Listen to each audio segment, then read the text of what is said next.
Wednesday, placenta still knotted in his hair. I thank God for his 10 fingers, 10 toes, and the happy curve of his belly. August 26, 2004. We found him under the staircase on a Sunday. Cord a thick, tight arc against his neck and the hollow of his throat, the crucifix on it, damp and wilted. April 1986. On the first day of his baptism, Father Morton bent Jason's head under the holy water, and as his fist flailed and he gurgled God's gift, I watched, smiling.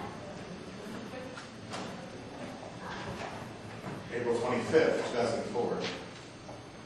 The day before we found him, Jason cooked us dinner, just us three.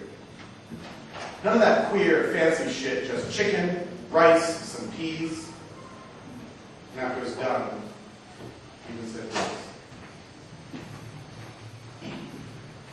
On his first day of school, his hair was perfect. I made sure of that. I liked watching the teeth of the comb trace lines in his hair, like watching rows of wheat sprout suddenly from the wilderness. When he said his head hurt, I told him, "Be a big boy, Jason." The day he graduated, he smiled on all photos.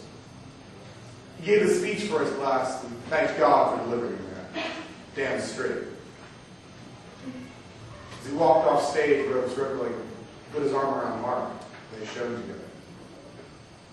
I squeezed Susan's hand so hard she winced. One day in middle school, John and I got in his first polo. Two men walked up the brick-laid street holding hands. We noticed they steered Jason onto the other street, and as his eyes followed them, confused, we said, "Shh, it's safer this way." The last time I checked him, he was writing Mark's name over and over in his journal. Didn't understand. I've written Susan's name like that once.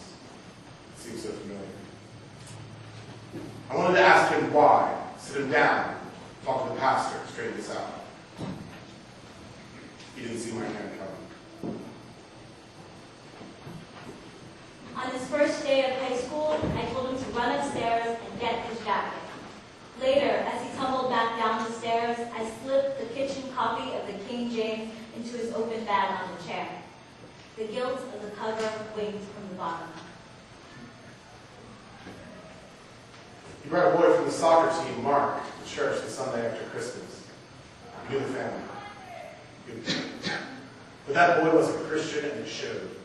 He stood when we sat and mumbled nervously when we said the creed. Faith is our backbone.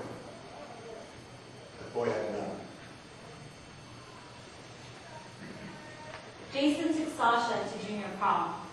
She giggled whenever he spoke. I saw him roll his eyes once or twice, but he was happy. They were going to go with Mark, another boy from the soccer team, and his date, Karen. The girls laughed and waved from the backseat of the car as they left for the hotel.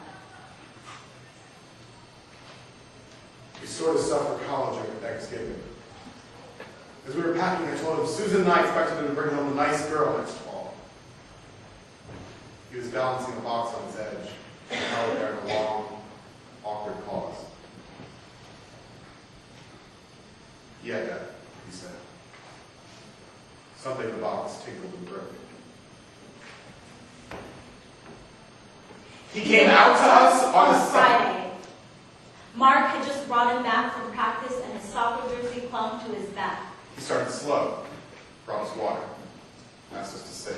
He said, "Dad, Mom, I'm gay."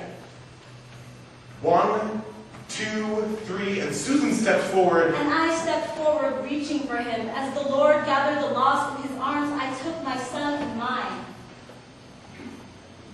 I folded my arms and started forward, and stopped. I watched his face crease over Susan's shoulders. She said, God will fix this. Forgive me, Father, for your sin.